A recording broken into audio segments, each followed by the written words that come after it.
ইতালিতে Florence Italy প্রবাসী বাংলাদেশিদের আয়োজনে আনন্দঘন পরিবেশের মধ্য দিয়ে উদযাপিত হয়েছে ঈদ পুনর্মিলনী 2025। ইতালি প্রতিনিধি মোল্লা মনিরুজ্জামান মনির জানান, সোমবার দুপুরে ফ্লোরেন্স ভিল্লা ভোকেল পার্কে এই ঈদ পুনর্মিলনী অনুষ্ঠিত হয়। প্রবাসী বাঙালি নারীদের তৈরি করা বাহারি পিঠা, পায়েস, মিষ্টি দিয়ে আপ্যায়নের মাধ্যমে অনুষ্ঠানে আগতদের অভ্যর্থনা জানানো হয়। এরপর পবিত্র কোরআন তিলাওয়াতের মধ্য দিয়ে অনুষ্ঠানের শুভ সূচনা করা হয়। অনুষ্ঠানে প্রতিযোগিতামূলক ইভেন্টগুলি ছিল শিশু কিশোরদের চিত্রাঙ্কন ও মেধা যাচাই, মহিলাদের বালিশ বদল ও পুরুষদের বল নিক্ষেপ প্রতিযোগিতা। এছাড়াও বিশেষ আকর্ষণ ছিল রাফেল ড্র। অনুষ্ঠানের যৌথ সঞ্চালনায় ছিলেন নাইম হোসাইন ও বাঁধন আক্তার।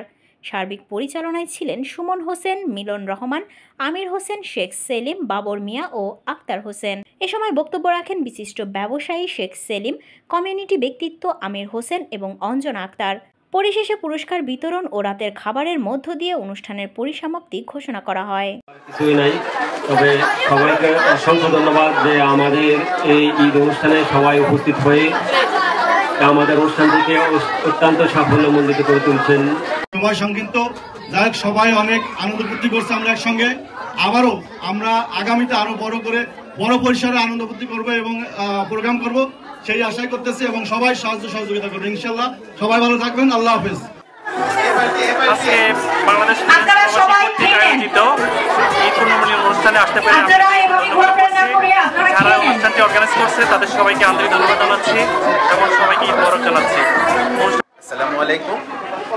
আমরা ফিরেছে বসবাসরত সকল বাংলাদেশি প্রবাসী ভাইয়েরা মিলে আমরা আজ একটি ঈদ পুনর্মিলন অনুষ্ঠান আয়োজন করেছি। এই অনুষ্ঠানে আমন্ত্রিত সকলকে ধন্যবাদ।